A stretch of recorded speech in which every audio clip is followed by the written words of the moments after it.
Bentar nggih.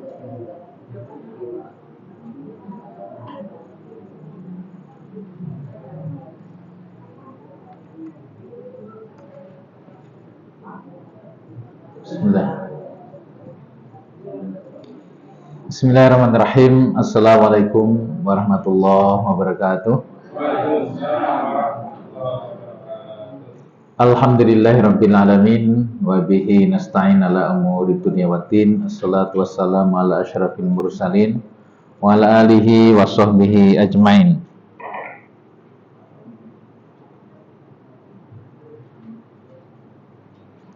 Allahumma inna nas'aluka ilman nafi'a wa rizqan thayyiba wa amalan mutaqabbala. Allahumma aftalana futuhal arifin. Allahumma aftalana futuhal arifin. Allahumma aftalana futuhal arifin wa ba'd. Sedulur semuanya, pripun kabare?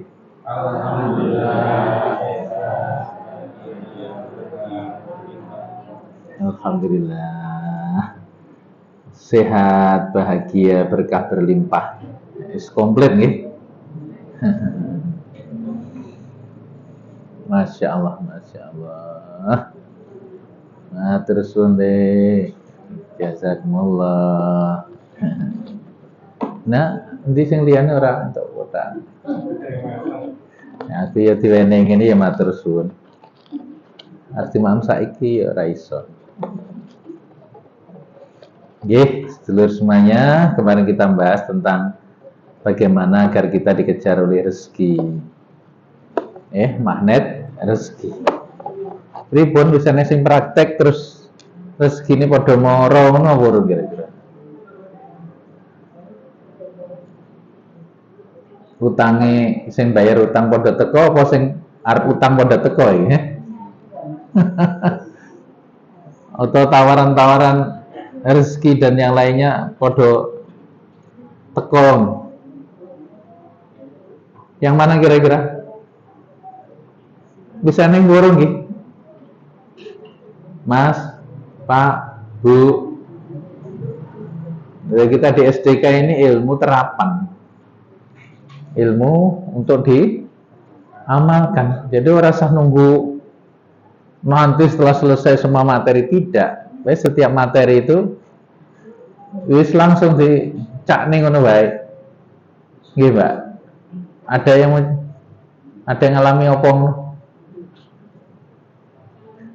Piye, Mbak? Piye?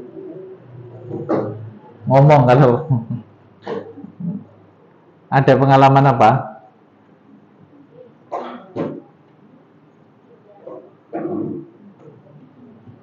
Gimana?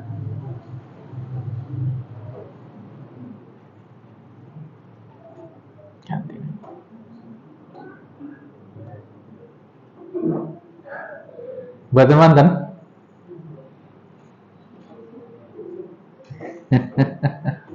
Bismillah nggih. Pokoknya belajar di SDK ini judulnya entuk ilmu ndang diterapke. Terus aku pada cerita. Teman-teman kemarin saya menjalankan ini, alhamdulillah ini kok tiba-tiba begini ngoten. Kenapa perlu diceritakan? Karena itu nikmat karunia dari Allah. Nah, nikmat itu senangnya itu untuk diceritakan. Wa amma bi nikmati rabbika, hadis itu perintah Allah. Kadang-kadang sing kita ceritakan ketika dapat kesialan. Ketika musibah gitu cerita, pas susah cerita. Giliran enak kepenake meneng wae. Maten nggih, bismillah nggih, mulai sekarang ora sungkan-sungkan untuk menceritakan apa terutama di internal kita ini loh ya. Karena kita ingin sama-sama memperbaiki keadaan kita dunia akhiratnya. Amin. Oke.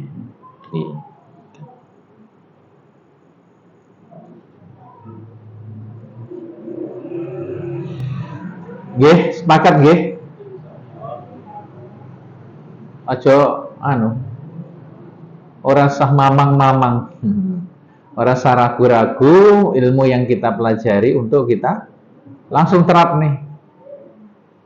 Dan dari situlah nanti kita itu akan diberi oleh Allah ilmu yang terus baru.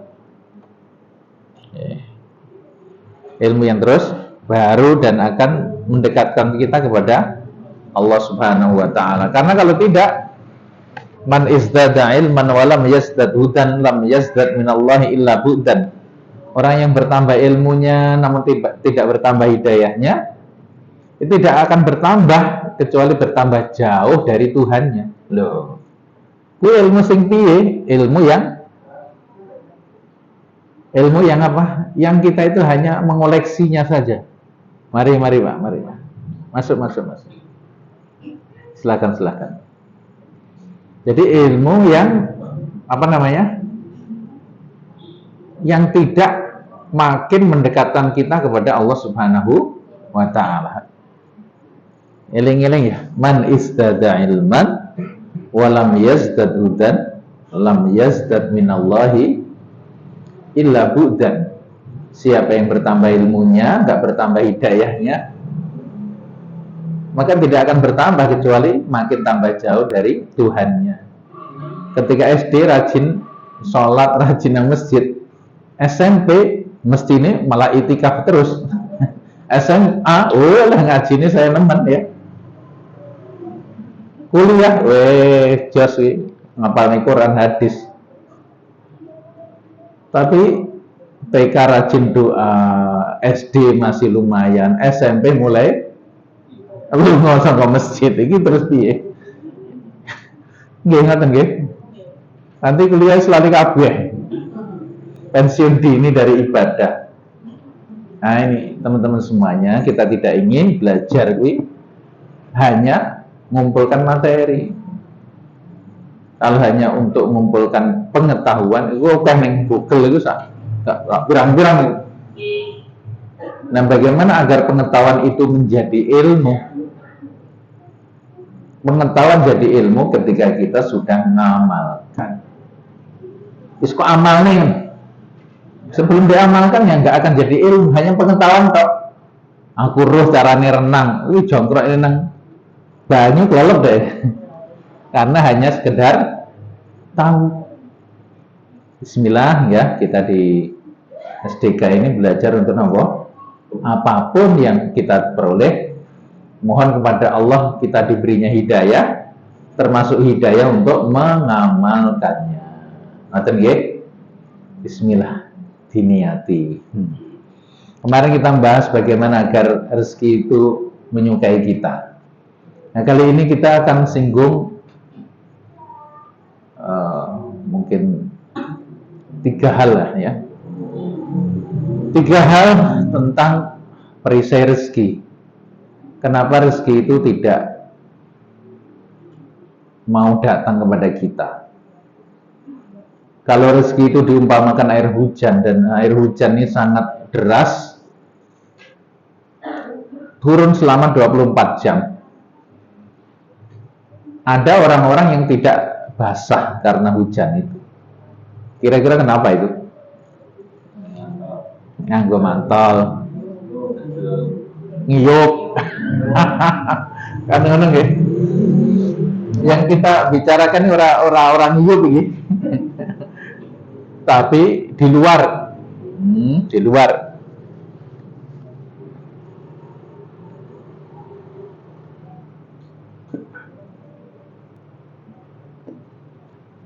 Wong udan terus kaya ngono kok ora nggak ikut basah. Itu karena dirinya diselimuti oleh mantel, jas hujan ya, jaket anti air dan seterusnya. Begitulah sedulur semuanya, rezeki itu juga demikian. Kalau saya sampaikan rezeki di sini ini pengertiannya jangan hanya masalah uang. Mungkin keluarganya nggak harmonis, mungkin jauh dari teman-teman yang baik. Karena berteman dengan orang yang soleh itu rezeki. Bertemu dengan orang baik itu rezeki. Bertemu dengan orang berilmu itu rezeki. Ditunggoi wong tua itu rezeki. Punya anak soleh-soleh rezeki. Punya pasangan yang membuat hidup kita nyaman itu rezeki. Karena setelah perjalanan saya menikah itu ternyata pasangan yang paling ideal itu yang membuat nyaman. Yang tampan kalah dengan yang mapan kalah dengan yang nyaman. Ngono berarti Bu? Ya masih. Wah, ya. Itu karunia. Maka seseorang lelaki yang mendapat istri yang soleha itu adalah bonus persekot dari surga. Maka lek bojomu soleha, itu tandanya gue ini calon ahli surga. Maka berlakulah hadis baiti jannati, rumahku surgaku, dan nggak mungkin bidadari kok piloro, nggak mungkin bidadari kamu buat dia menderita menangis. Bahagiakan dia. Kenapa? Karena itu akan jadi surgamu kelak di akhirat, yang akan menarik kita ke sana. Dia telah dikirim oleh Allah untuk apa, Mas? Persekot, bonus untuk kita mencicipi keindahan surga. Makanya wanita kok berapa Mas? Nang bojomu yang selama menjadi istriku kue bahagia apa urung? Pak, pripun Pak? Wani berapa? Ora Mas, blas ora bahagia. Ayo sak tukar tambah. Ngaten nggih. Insyaallah begitu. Ya wes, itu rezeki. Kelancaran usaha, mudahnya kita mendapatkan peluang-peluang kebaikan, itu semuanya rezeki. Nah, kenapa kita mengalami kehidupan yang seperti itu? Orang bisa harmonis rumah tangganya, aku kok ora ya? Anak-anak pada gelem belajar Al-Quran, ngaji, bahkan gelem mondok, kenapa anakku enggak ya? Orang-orang itu ada aja waktu untuk ngikuti taklim, ikut belajar ngaji. Kenapa saya enggak ya? Nyapa ya? Ya Allah. Dan seterusnya, dan seterusnya. Jadi rezeki akeh. Punya tetangga yang baik, punya teman yang pengertian, punya istri yang atau suami yang selalu bisa memahami. Itu semuanya rezeki. Ini semuanya bisa terhalang karena setidaknya ada 3 hal. Yang pertama adalah karena amrodul qulub. Dalam bahasa ilmu tazkiyahnya amrodul qulub, kotoran hati. Kotoran hati. Atau penyakit-penyakit hati. Apa itu? Nah, ya. Ya segala macam sifat-sifat yang buruk, iri, dengki, ujub, takabur, gitu. Amarah, cemburu, buruk sangka, wes kabeh sing kok kenal elek. Karena wadah rezeki itu adanya di hati, bukan di tangan. Seperti kita ini kalau mau minta air, sementara gelas kita masih kotor, maka ya dilakukan adalah tidak akan langsung dituangin dong. Bersihkan dulu wadahmu. Rezeki itu mencari tempat yang bersih. Karena dalam bahasa hadis Kanjeng Nabi, rezeki itu adalah fadlun minallah, karunia. Jenenge karunia, dia sifatnya adalah bersih. Ada yang mengilustrasikan bagaimana kalau ada seorang bidadari cantik turun ke bumi, kemudian ingin datang ke tempat tinggal kita, sementara tempat tinggalmu kusuh. Apa jenenge? Reget, kotor. Kira-kira ngono kuwi gelem manggon apa mboten? Ngingkrih deh. Begitu pula rezeki. Rezeki itu mencari tempat yang bersih. Pernah saya ceritakan ada seorang pengusaha terhalang usahanya itu, dia sudah sholat, sudah istighfar, sudah sedekah habis-habisan, ya tak? Zuha, sholat malam, wis kabeh dilakoni, ternyata nggak jebol juga. Sampai akhirnya ketemu orang bijak. Coba kamu teliti, apakah di hatimu ada perasaan benci dengan seseorang? Ketemulah itu, dia berbeda pendapat dengan ayahnya sendiri, berselisih pendapat, akhirnya hubungan keduanya ini tidak baik. Udah, kamu pergi ke sana. Datanglah dia sowan ke orang tuanya. Ada teman SDK kita juga begitu. Pernah saya ceritakan tempo hari, dia itu punya proyek dengan rumah sakit untuk masalah limbah. Udah berjalan 2-3 tahun.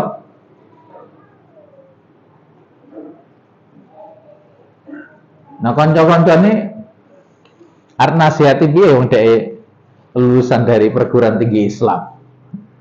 Ikut ngaji dengan kita. Sampai suatu saat akhirnya dia sendiri bingungnya apa ditunda terus. Rahasianya sederhana ternyata. Selama ini dia nggak baik dengan ayahnya. Karo bapak ini musuhan. Bapak ini wedi karo dek. Hari itu dia pamit mau ke Nganjuk sana. Kemudian dia sungkem ke ayahnya. Dan itu peristiwa baru pertama kali sejak bumi ini ada. Belum pernah dilakukan itu. Dulur-dulure gumun dek kok enek kaya ngono to. Subhanallah. Apa yang terjadi? Pergilah ke sana, langsung siang itu juga tendernya berhasil. Tapi eleke ya kuwi ora tekan ning SDK-ne. Lagi sibuk deh. Ya wis ora apa-apa. Teman kita juga gitu, dipanggil ayahnya, "Le, sini dulu." Itu jam-jam sekian ini. Jam 4 lah ya. Itu mau transaksi kambing. Dia tunda. Ya nanti dulu. Ini sekarang kiwir-kiwir ini. Dengan instansi ini proyek gede gitu. Pengadaan. Nah kok gara-gara dia itu ngomong, "Nanti ya." Mungkin Pak. Apa yang terjadi? Tiba-tiba Mas Warasido ngomongin. Padahal teko aku disuguh macam-macam suwe enak. Ya Allah 99,9% gitu. Mesti closing. Nah kok mak bedunduk. La haula wala quwata illa billah. Lemes deh. Terus ingat ilmu yang pernah kita sampaikan. Dia merenung malam itu, ketemu. Jadi karena dia mengabaikan orang tua. Kelora hati dong. Orang tua kelora hati loh menunggu. Diceluk anaknya kan dadak semoyo. Mungkin pikiran anak ikan ya dilepas toh. Bapak kan di iso ngongko ngono karepe. Tapi wong tua ki yang ngono kuwi. Akhirnya malam itu dia berniat, ya Allah sesuk saya off semua kegiatan nunggu wong tua. Akhirnya pagi itu dia wes neng kono wong tuane karena dekat sebenarnya. Tapi omahe dhewe wis nunggu wong tuane apa wae diladeni. Apa yang terjadi siang hari untuk telepon dari instansi yang kemarin. Mas, insya Allah kita lanjut kirim rekeningnya. La haul. Ibarat dulu ada lagi lembaga yang lain telepon deh. Berapa ratus ekor itu belum selesai. Sore begini telepon lagi dari grup yang lain. Mas sehari itu dia dapat rezeki besar gara-garanya apa? Jadi rezeki itu terhalang bisa jadi hanya karena kita di diri kita ini ada ghil, ada perasaan tidak nyaman apalagi dengan orang tua, mungkin dengan istri, dengan anak, itu kotoran. Ibaratkan rezeki itu adalah samudra, kadang hadis pakai istilah air laut ya toh. Maka sunahnya teko segoro, tangannya dimasukkan ini, nah ini, subhanallah. Ojo langsung jebur ngono. Kan gitu ya, lihatlah apa yang ada di jarimu. Kita sunahnya teko segoro lagi, masukkan jari terus ini, taruh ngucap subhanallah. Nah kita ini tersambung dengan selang-selang itu dari air laut, ibaratnya begitu, samudra Allah yang tanpa batas itu. Nah kenapa kok mampet kayak uyuh bayi, cerit-cerit ngono? Krono kotor selangnya. Kalau pengen lancar gimana? Wong kranis dibuka lebar, tetapnya kecil, kotor. Kita sudah usaha mati-matian, siang jadi siang, malam jadi malam, kaki untuk kaki, kepala untuk kepala. Dibalik malah gak iso nyambut gawe. Kok tetep balik ngono? Ternyata ada jalur yang kotor. Coba kita teliti. Kita profesional pakai angka. Wong sing butuh rezeki itu Allah. Nggih. Hasud, gak seneng dengan pencapaian orang lain. Sing ngabot kan ini mas. Kalau Al-Ghazali dalam Ihya-nya ngomong, nyampaikan ke kita, hasud itu hanya terjadi pada kenikmatan, yang kedua dengan kedekatan. Hanya dua toy. Gak mungkin kita hasud dengan orang di Amerika, gak mungkin. Mesti orang dekat, ya dekat tempatnya, dekat keturunannya dan sebagainya, dekat bisnisnya. Waduh dodol ayam goreng nih, atau mie titik. Tonggo mungkin rame sekali, kayak bernama sepi ya. Pada mie titik ya. Yuk, Jawa ya pitik loh kak. Kayaknya kok, kue belok tetanggamu rame ngono dirasa nih mas. Takut nang hatimu panas sama pedes. Padahal podo-podo wae lho, regane ya podo. Rasa sebelah 12 loh. Kayak kue ora hasud tapi malah seneng. Alhamdulillah ya Allah. Tonggoku kok iso kaya ngono. Rame nih, melok seneng. Ayo. Kebanyakan kita masih ngopeni hasud. Tondone nih ketika melihat kesuksesan orang lain, kita nggak seneng. Apalagi yang deket tadi loh. Podo-podo ayam apa? Mie titik. Beda jenisnya mungkin lebih ringan. Ini podo. Abot kan, abot. Tapi justru karena hatimu sing kaya ngimang loh, yang menghalangi datangnya rezeki. Terus bicara nih, alhamdulillah ya Allah, kita nongkrongnya ngarep tokomu, nongkrong ngarep warungmu, nyabok ngucap alhamdulillah, mensyukuri ramene warungnya tonggomu. Ayo jajal prakteknya ya kamu. Tapi itu jalannya rezeki. Nanti tiba-tiba Allah akan kirimkan rezeki dengan caranya yang mustahil. Jadi persoalannya bukan masalah kinerja, teamwork, alah. Ilmu di sini itu yang ngasih rezeki kita itu Allah nih. Ini harus diakses dengan cara-cara langit. Orang mau sedekah tol, tapi yang utama hati ini diresi. Maka rezeki bisa terhalang gara-gara hubungan suami istri nggak sinkron, apalagi bermusuhan. Lah. Sak kesel menyambut gawe, mungkin duitmu akeh, tapi suatu hari rumah yang kamu beli, kendaraan yang kamu beli itu akan membuat sakit hatimu. Dengan cara dia pusi, dia pakai jadi rebutan, nggak ada berkahnya. Ini uangnya teko 100 ini. Sing alami gitu. Gitu. Tiba-tiba hilang jadi nol lagi. Iya kalau nol, kadang-kadang min itu. Subhanallah. Dieling-eling ilmu ini. Kalau kita bicara masalah syirik, insya Allah ora lah ya. Dosa-dosa gede kira-kira yuso ora. Tapi sing ngono-ngono lho, penyakit-penyakit hati ini lho Mas. Berburuk sangka ya. Aja elek ngene iki ora payu aku. Sesuk kayak yo ora iso bayar karyawan ngene iki. Berburuk sangkamu dengan rezekimu esok hari itu adalah menunjukkan kotornya hatimu. Allah kamu tuduh menunggu orang ngei rezeki nang awakmu sesuk. Kok wani?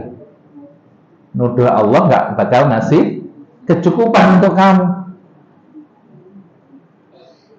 Maka untuk melihat hati kita baik atau tidak gampang. Pas tangi turu, apa yang muncul pertama di hatimu. Anda akan tahu kualitas hatimu sehat atau tidak. Begitu bangun tidur, aku pengen sholat malam, pengen sedekah, pengen. Tapi begitu bangun tidur, sopo yang tak pangan sesuk. Sopo yang tak seneni sesuk. Boy yang buru-buru, alah sudah itu. Tapi isinya, saya nanti akan memaafkan ini, saya akan melakukan ini, itu yang baik-baik menyenangkan orang. Jos. Atau yang pertama kotoran hati. Yang kedua semua dosa. Semua dosa. Dosa kayak macam-macam. Iya lah. Dosa. Maka dalam hadis dijelaskan seseorang ini doanya akan dikabulkan berada di atas kepalanya semata-mata karena dosa yang ia lakukan tiba-tiba mendaun. Saya ingatkan termasuk rezeki itu bisa sholat dengan khusyuk, bisa berjamaah apalagi di masjid, bisa sholat malam itu juga rezeki. Kalau pertemuan menteri, maka yang boleh hadir hanya para menteri. Kalau pertemuan adalah presiden atau kepala negara, yang boleh datang hanya para kepala negara. Atau kalau ini ada pertemuan orang-orang soleh yang dicintai oleh Allah, berarti yang nggak soleh, yang nggak dicintai oleh Allah, orang melok teko. Itulah sholat malam. Sholat malam itu pertemuan Allah dengan orang-orang yang dicintainya saja. Para kekasihnya, orang-orang soleh. Maka seorang ulama mengatakan, Khurimtu qiyamal laili arba'ina lailah li dzambin asabtu. Saya nggak bisa sholat malam selama 40 malam gara-gara dosa yang aku lakukan. Para muridnya mengatakan, ya Imam, ayu dzambin asabta. Dosa nopo niku kok serius banget. Kalian menyangka aku melakukan dosa yang sangat besar. Aku ingin menyampaikan dengan terus terang, waktu itu aku datang ke Masjid Nabawi, melihat ada orang bermunajat, berdoa kepada Allah, air matanya berurai, nangis guguk deh. Kemudian saat aku melihatnya, terucap di dalam hati kecilku, orang itu riya, pamer, ngono tok. Maka mulai malam itu wis tak apa-apa nih ora iso tan. Bangun-bangun dari waktu subuh. Selama berapa lama? 40 malam berturut-turut. Maka ada seorang yang bertanya kepada seorang guru, bagaimana agar saya bisa sholat malam? La tu'sihi fin nahar yuqimuka fil lail. Jangan kau maksiati ia di siang hari, maka ia Allah akan membangunkanmu di malam hari. Makanya awake dhewe iki duwe majelis rasan-rasan. Ketemu kanca ora gibah nang Mas. Nggih napa niku? Ayo terus terang wae. Kadang-kadang gibah jamaah lewat WA, grup WA. Kadang-kadang pengajian barang ini lo ngomong, Pak Ustadz kok ngono ya. Ya lucu ta wae. Jadi kadang kok cek nyelatu wong, ngina orang, hasut sana sini. Kok yang cek iso tangi malam gitu? Kok kita masih bisa sholat malam ini kenapa? Itu saking sayangnya Allah kepada kita. Saking murahnya Allah kepada kita. Ya Allah. Maka betapapun dosa yang kita lakukan, kulli ibadiyalladzina asrafu ala anfusihim la taqnatu mir rahmatillah. Ya ibadiyalladzina asrafu, dalam beberapa redaksi, orang-orang yang melampaui batas, iki kira oleh tapi kok tebrak, melampaui batas kan, wis kaya apa dosamu tetap dipanggil ya ibadi, hamba-hambaku. Masya Allah, Allah itu maha baik, Mas. Makanya kalau kita betapapun dosa kesalahan kita di siang hari kok malam bisa sholat malam, itu nikmat, itu rezeki besar dari Allah. Khusuk ora khusuk. Khusuk khusuk. Oh susah khusuk ya. Ora khusuk ora apa-apa. Karena sholat itu bukan tidak mengingat apa-apa. Aqimis sholat li zikri, sholatnya untuk mengingat ingsun dari Allah. Orang yang ingat duit sing ilang, ingat utang. Uji hilang jar ini. Ya latihan kabeh lah. Dan caranya piye? Menghusukkan fisiknya. Jadi gerak fisik itu menandakan gerak batinnya. Jadi awak ini dilatih untuk apa kayak jenenge tumak ninah. Ya lek salat jenenge tumak ninah, lek wong tadi jenenge sakinah. Padha-padha meneng ini. Cuma tumak ninah itu artinya secara fisik Allahu Akbar, karena seluruh persendian anggota tubuh kita manggon nenggone dengan nyaman. Iki jenenge tumak ninah. Wah, syarat iki ngono kuwi jerune. Kita rukuk, ini kan bergantian nih, sendi-sendinya berubah. Ya berarti otot kabeh berubah kan? Wih sampai manggon terus nyaman kan lho. Sami Allah liman hamidah yang ngono. Pas sujud yang ngono. Itu kan semua pergantian. Sujud sampai tumak ninah. Maksudnya nih, sampai kabeh manggon ning gone dan kowe nyaman. Ukurane ora kok ping 3 macane iki ora. Ukurane tumak ninah. Kuwi latihane ojo dadi imam. Lek kuwi latihan dadi imam mesakne jamaahmu. Sowen. Kuwi pas sholat malam, pas sholat sendiri, latihan. Gitu Bu caranya. Mata memandang harus kemana? Tempat sujud aja nang ndi. Engko nglerok aja. Malen. Oh, sajade gambare apa kuwi? Tundukkan lagi terus, termasuk ketika sujud. Ketika rukuk sing didelok tempat sujud, itu cara melatih agar khusyuk. Ngono wae sih. Karena khusyuknya hati kadang dipengaruhi oleh khusyuknya fisik dan sebaliknya. Ngaten nggih Bu nggih? Dosa. Pokoknya kadang-kadang rezeki itu terhalang karena dosa. Tender hilang gara-gara ada dosa. Apalagi dosa itu menyakiti ibu, apalagi dosa itu menyakiti istri. Sahibat-hebatnya manajemenmu tak? Alah, ambruk.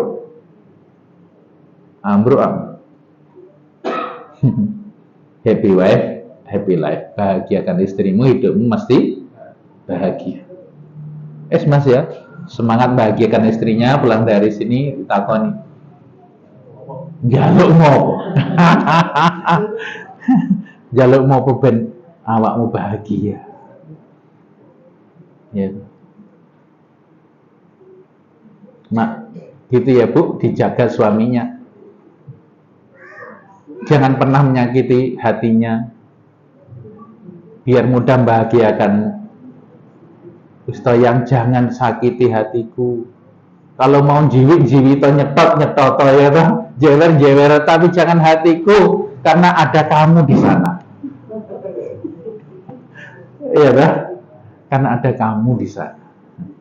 Allah. Ya romantis ngono to bojo ora romantis. Dosa. Yang ketiga, mental block.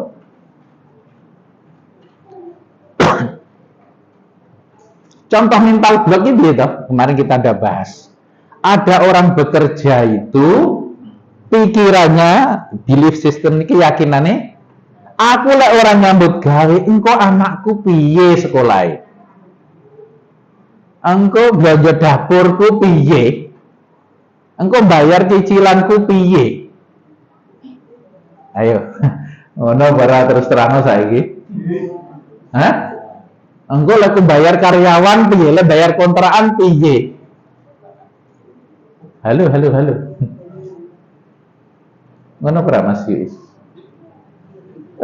As Fajar. Aku lah orang nyambut gawe. Dah.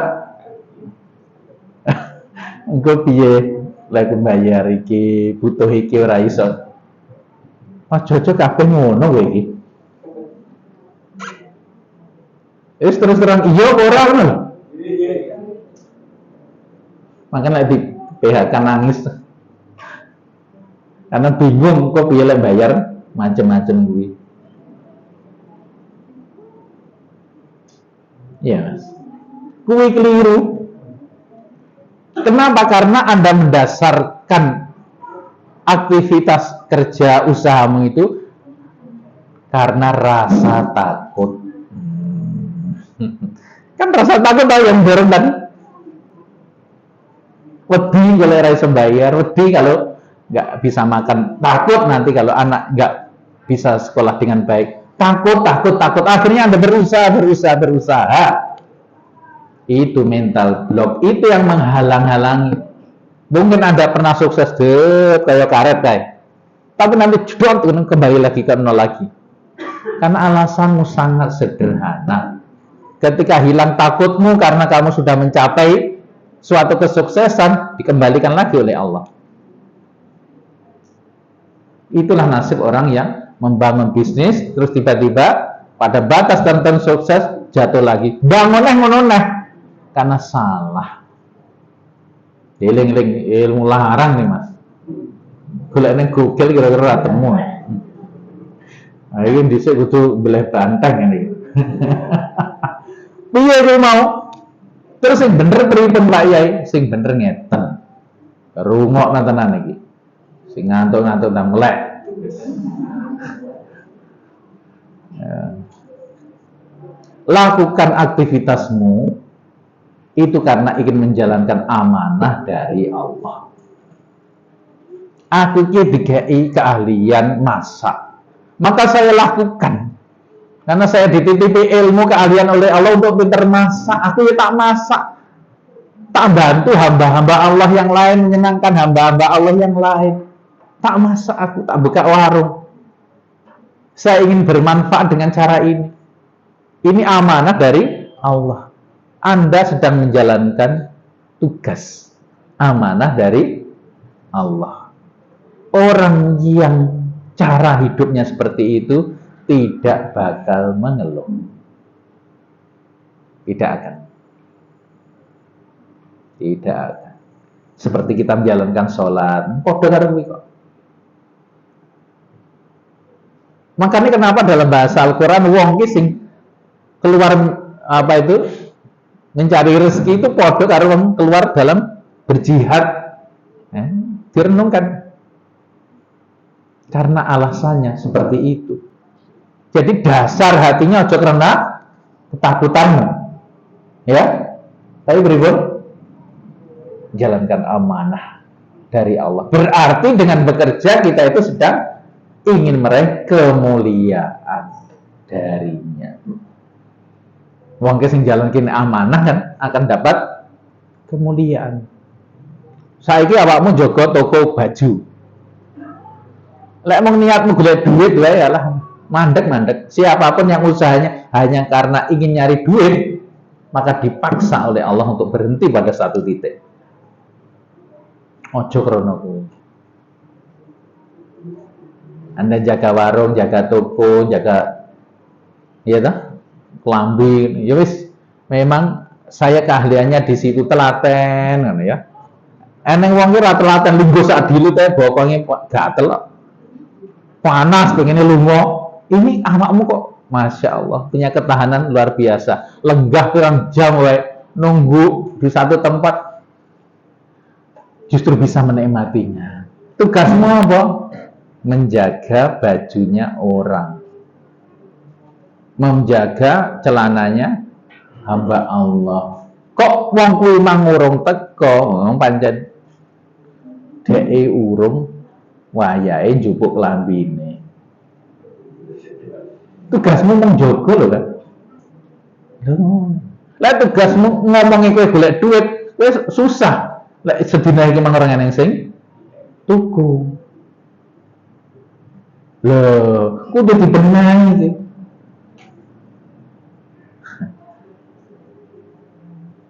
Nyambut gawe apa wae dieling-eling. Aku kok dikasih ilmu oleh Allah. Pemahaman tentang apa? Tentang apa? Oh, berarti saya harus menjalankan amanah dari ilmu ini. Apa amanah ilmu itu? Diajarke, diamalke. Aku itu pinter maca, ya Allah. Berarti tukang paes sih, ya Allah. Saya bisa bikin wajah seorang seperti wajah Korea walau awake blondang kayak Afrika. Pinter, usia 70 nampak 27. Oh, ya wes dikasih kanugerahan itu, tidak semua orang mampu loh itu. Ya, Mas. Jalankan aja karena amanah dari Allah. Aku dititipi ini. Rasa iri dengan urusannya wong karena masing-masing kita itu menjalani rute hidup sendiri-sendiri. Nasibnya sendiri tidak mungkin bisa swing atau digantikan. Eneng wong sing pinterin mangan. Lah iya dah. Urusannya perbadokan iki wae. Tukang ijeb. Iki wis dadi wong sukses lho. Hah? Sing gawe maknyos barang kae. Neng TikTok ya neng Korea iku alah aku delok anane anak. Ya Allah sing kok delok apa to Dek YouTuber lho. Muangan kaya ngono kae. Lho hobi mangan. Ya memang hobine mangan kok. Ketika kita menjalankan amanah kita, anggarannya datang. Ada program, ada anggaran. Nah, aku orang jalani amanah kok arep pengen njaluk anggaran dari Allah kok ngendi? Ya rizqu ala qadril mu'nah. Rezeki kita akan datang sesuai dengan pertanggungan kita. Mas Fajar keren tadi ngobrol dengan saya yang jemput saya tadi. Nah, pengen usaha tapi sing ora terikat waktu, bebas. Mulai usaha langsung iso pasif income kayak mana loh, tak cari MLM kayak. Nah terus tak takon nih Mas, ilang kue terus waktumu longgar ngono arep kok nggih opo? Ya usaha jalan terus aku pengen waktunya bebas. Arep kok nggih opo? Orang iso jawab ya. Allah tuh nggak seneng hambanya nganggur. Kok gue pengen nganggur? Makan berarti kayak rezeki. Biru, didandani se. Malah justru karena ada kesibukan setiap hari, mungkin waktu kita akan jadi lebih barokah. Beda ku les mendito dari kiai, ya kiai sepuh, gue teken gitu. Nompo storane cacah hafalan. Nah, usahamu jalan dhewe ngono ora apa-apa. Nggih Gusti wekdal kula damel pengaosan. Itu baru masuk. Wis siap orang mendita ning kene. Lah orang yang mendeto. Gitu loh. Allah itu maha adil. Nggih. Ini mindset yang kadang-kadang keliru. Ya mental blood tadi ya. Apa gue mau? niatmu nyambut gawe, buka usaha apa-apa ki, apa? Ojo krono golek duit, ojo krono ketakutan. Tapi orang yang ingin menjalankan perintah Allah itu sebagai orang mukmin senang. Wong iso jalankan perintah Allah. Kowe iso kaji ini kira-kira seneng apa susah, Mas? Senang. Kenapa? Karena saya bisa menjalankan perintahnya. Kowe iso sholat seneng nggak betul? Senang, makanya Rasulullah mengatakan, ya Bilal, arih Nabi sholat, hibur aku, senangkan hatiku dengan sholat. Apa itu? Karena kita ini, ya, sebagai hamba bisa menjalankan perintah Allah. Kita itu punya bos yang sangat baik, kita hormati. Mas, tolong tulisan data masjid yang Tegalrejo. Terus Anda bisa menjalankan kuwi mau. Ketika menjalankannya saya seneng berapa? Seneng iki bos kok mempercayakan itu pada saya.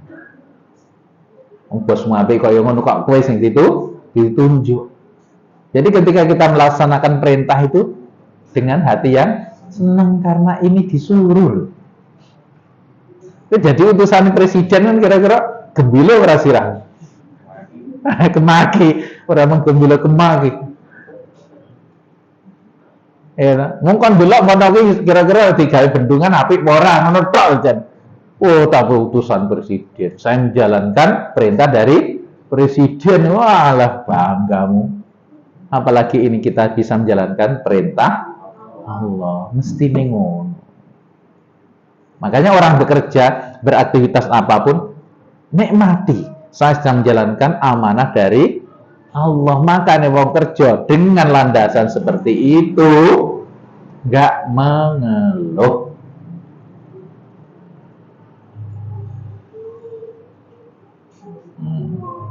Wis dilantrah kok iki.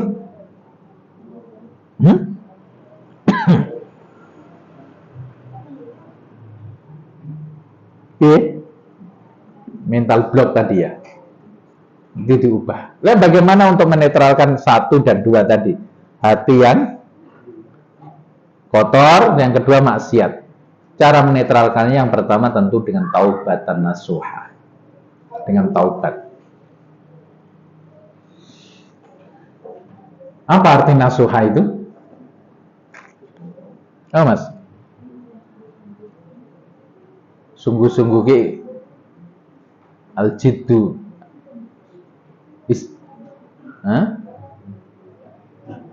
tidak diulangi lagi bahasa Arabnya apa nasuha. Ini kerungu-kerungu separuh-separuh iya tak? Ini cerita, tapi saya tidak mengatakan ini hadis yang sahih atau apa. Ini kisah. Dulu di Madinah ada seorang pemuda yang tugasnya menggali makam. Suatu saat ada gadis yang sangat cantik meninggal dunia. Maka ia terpesona setelah memakamkannya. Di malam hari itu dia gali makam itu. Dibuka kain kafannya, wis nggak tedeng aling-aling, langsung diperkosa. Digauli wanita ini. Begitu digauli begitu, si mayat ini ngomong, wahai hamba Allah, tegakah engkau membiarkan aku dalam keadaan junub menghadap Allah? Waduh, kebeten deh. Ini jenazah ngomong ngono. Sadar dia. Tidak ada tempat kecuali kepada Rasulullah. Berlari kepada Rasulullah, ya Rasulullah, aku ini orang yang sangat buruk. Saya punya dosa yang tidak mungkin diampunkan. Jangan ngomong gitu, Allah itu Maha Pengampun. Ya Rasulullah, tidak mungkin. Wahai anak muda, Allah Maha Pengampun. Apa dosa? Akhirnya cerita kepada Rasulullah. Wes migah to ono. Langsung suruh pergi anak muda. Suruh pergi. Betapa marahnya Rasulullah. Ya Allah. Mau menzinai yang masih hidup, berzina dengan yang hidup kayak ngono, iki karo yang sudah meninggal. Itu. Orang melewati wates tok we.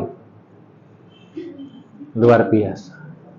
Pergi anak muda ini keluar dari tempat Rasulullah, menangis di panjang perjalanannya sampai di gurun, menghibah kepada Allah, bertobat, menyesal luar biasa.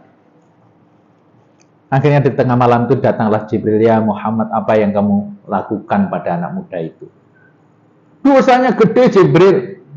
Ya Muhammad, ketahuilah, Allah telah menerima taubatnya.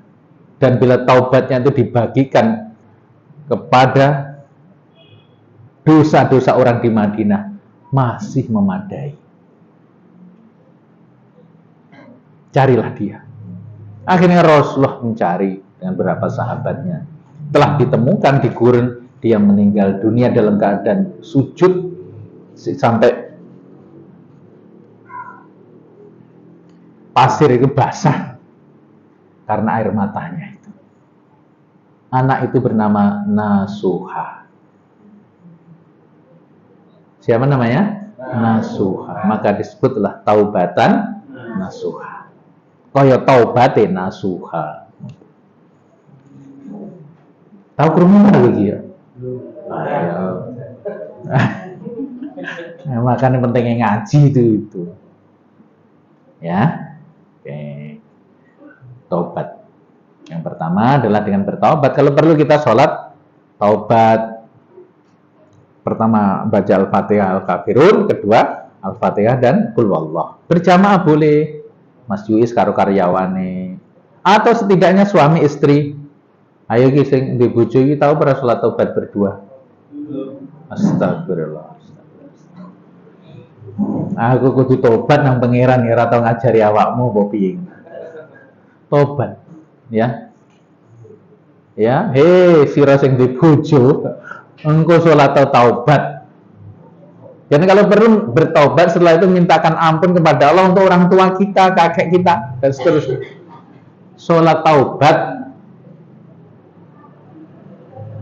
Anak sulit diatur, kadang-kadang karyawan ngene, tonggo ngene, hidup ngene, usahamu ngene. Sudahlah salat taubat. Bisa jadi karena ada dosa yang kita tidak merasa atau kita sudah melupakannya. Tobat wae atas semua dosa kesalahan yang kita sadari atau tidak, yang besar ataupun yang kecil, yang siang ataupun yang malam. Wis ngono kuwi. Setelah itu istighfar minimal 100 kali dan bersedekah. Berinfak. Boleh siang, boleh malam. Nggih Bu nggih. Apa jenenge hari ini jenenge Rebu Wekasan ya. Rebu terakhir di bulan Syawal, katanya banyak balak yang turun. Karena itu informasi dari orang soleh ya kita percaya. Ya. Wong neng dalan Mas neng kono anu lho. Dalane licin, longsor kono. Kowe enggak lewat dalan kono, malian. Ini apa? Informasi wong sing ora kenal, mbuh salat mbuh ora iki mau. Iya ora? Nah, ini ada orang soleh sampai nggawe dalam kitabnya. Kira-kira iso kok percaya apa ora? Memang bukan hadis. Tapi ada orang-orang yang istimewa yang telah dibukakan oleh Allah. Makanya setidaknya hari ini kita harus bertanya doa, tolak bala. Salah satunya juga berinfak, ada sholat untuk hajat agar terjauhkan dari balaya, balak-balak yang banyak. Nggih? Terus apa nih Mas? Aku mana gue saiki. Apa Mas Fajar? Tobat. Ya. Tobat. Terus melakukan tazkiyatun nafas, nggih ngresiki ati, Mang. Tazkiyatun nafas itu piye carane? Salah satunya membaca istighfar, bersedekah, tilawah Quran. Semua ibadah-ibadah itu adalah proses untuk membersihkan diri. Ibaratnya gelasmu kotor, iso diumbah, cukup dikocori dengan air yang jernih, lama-lama nanti yang kotor akan keluar. Maka banyakkan istighfarnya, banyakkan tilawahnya. Ini masalah apa-apa, baca Quran, zikir.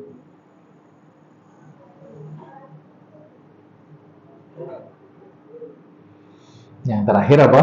Dibenahi mindsetnya tadi. Ngoten nggih. Alhamdulillah. Wis semono wae. Ada pertanyaan atau ada tambahan? Mas Fajar, sorry ya tanggi contoh karena itu cara yang paling mudah.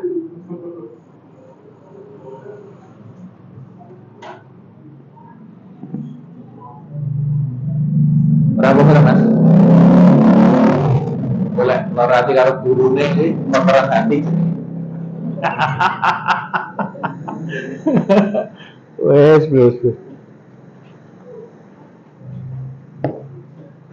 Silakan kalau ada yang menyampaikan terkait materi hari ini.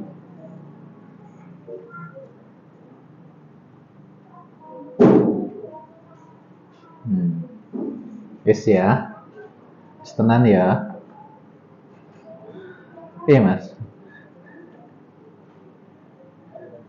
Bu, wonten. Nyapa Mbak? Monggo. Salam.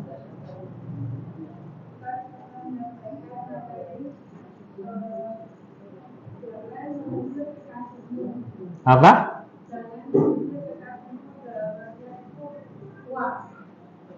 Oh ya.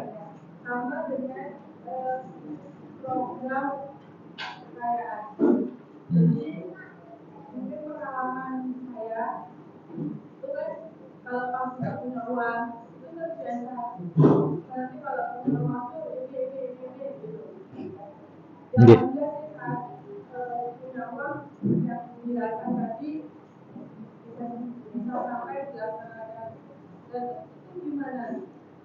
Pembedanya antara sisi kekayaan dengan jalan mengusir uang. Pembedanya apa? Bisa materi dewe iki. Yang penting begini aja, secara singkat. Jadi kalau kita itu sudah jelas-jelas mau into rezeki, mau dapat loh ya, wih jangan buru-buru dituntun. Pokoknya masih closing, tangging ini dengan nafsu. Garis bawah ya dengan nafsu. Tangguh tukung ini. Itu sama dengan kita mengusir dia sebelum dia datang. Maka biasa nih bakal meleset. Kalau kita merancang jauh gitu, segini urung ketara kok. Ya toh, aku tak nandur melon, nandur sawit.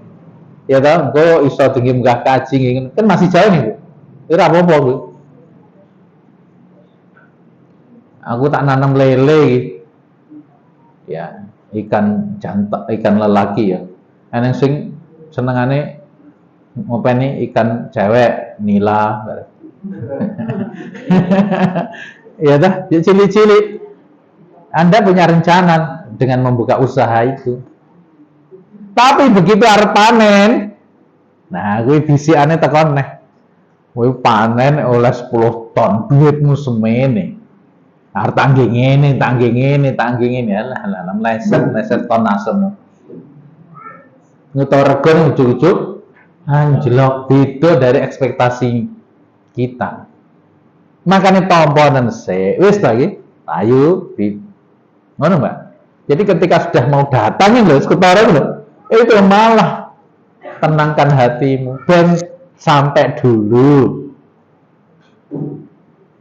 Karena kalau kita sudah ngomong ini tangging ini, itu seperti kita mengusir duit sebelum dia nyampe ke kita. Sopo sing sering ngono. Ya Allah kurang sautus Mas, neng notaris iki jan si McLaren iki lho. McLaren. Besar untuk fee 1% 10 miliar. Nah, semangat wis todek. Tenang tak tukane kalung 1 kilo. Wis tak dhewe seneng-seneng ngene. Lah wis ngono leset. Karek tanda tangan ngono tok iso gagal total. Nafsumu. Jadi terlalu mau itu malah mengusir Nah, rezeki. Itu Mbak ya.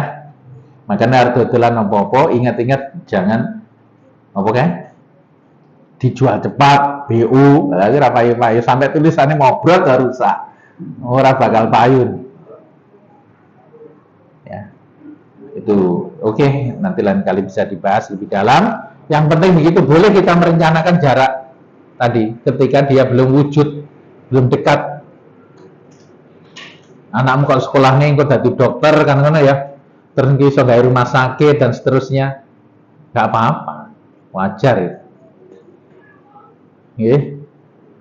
Tapi begitu arep ujian masuk ke dokter engko mesti lulus, mesti terlalu ngono biasa nih malah kuali.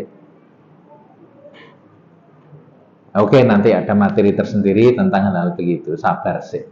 Ya sabar sih. Aja kayak Nabi Musa karo Khidir pengen ngeroh kabeh. Akan tiba saatnya. Wallahu a'lam bishawab.